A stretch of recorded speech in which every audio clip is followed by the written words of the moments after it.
And now, welcome to my part 2 of my DIY iron vulcanizing machine. Before I shoot this, I already make some trial. In the first trial, this is what it is look like in trial 1. I failed, and I already take trial 2. Yeah, like that, man. It's smooth. You see that? In here, I count, when I put it in the plug, I count 10 seconds before I remove it. And this one, the trial 2, I count 3 seconds before I take it out.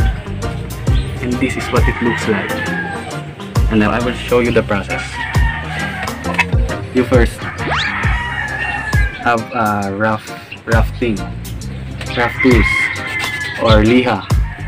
I will explain it to you in English because I want you to be suffer. No, I want to be a professional in English because that's our global language.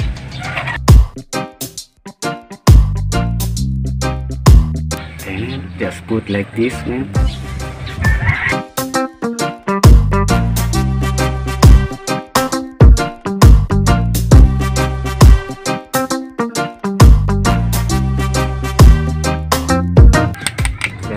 And you will feel it. You will feel it there. You will feel it. And shout out to my cameraman, Master Joe. Or I'll put it like this. Like that, man. Like that, Kamotos. And you will do that.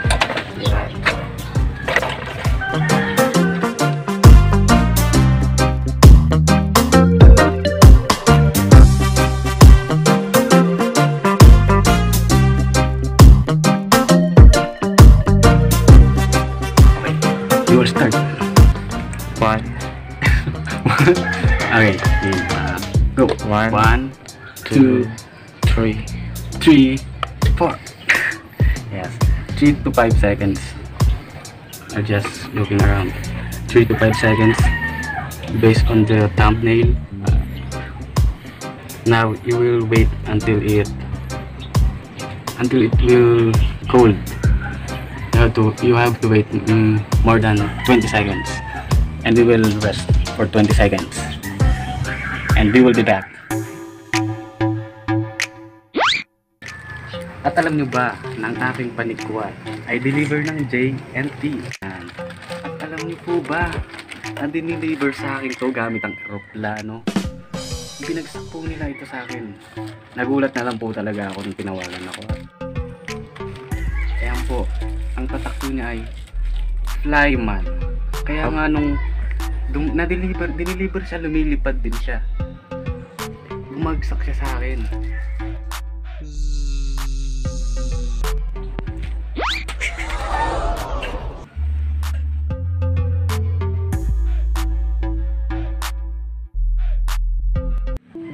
And after 20 seconds, this is what it looks like. Out there. This is what it looks like, man. Mga kamotos.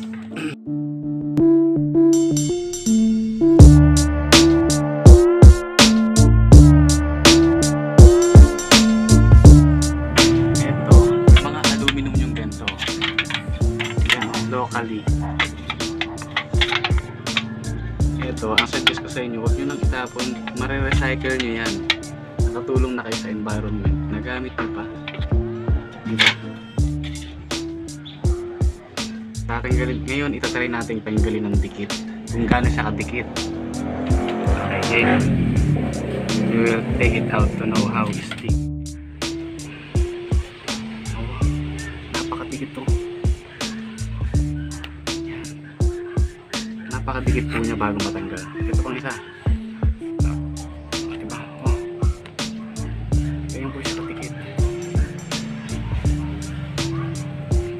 Dito naman po. Do you already know this thing? This thing is have to use in this like that, and like that Kamotos. Before you vulcanize your tire, you will put out this pin, king pin. This pin, imagine this is a circle circle interior.